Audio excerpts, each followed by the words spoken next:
The fastest way to destroy a man is to give him money before discipline. Because if a man doesn't know how to control himself when he's broke, money just usually gives him more ways to ruin his life faster. Now he can afford the distractions. More women, more partying, more drugs, more ego, and especially more bad decisions. And people start treating him important because he has money. Nah, money doesn't unlame you. So he thinks attention is respect and start thinking he's becoming a better man when he's actually just becoming a richer version of the same undisciplined person. That's why you see people who finally touch money start to lose focus.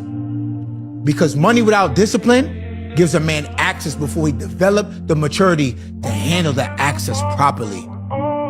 And that's why some men stay rich for over a decade and others lose everything in 2.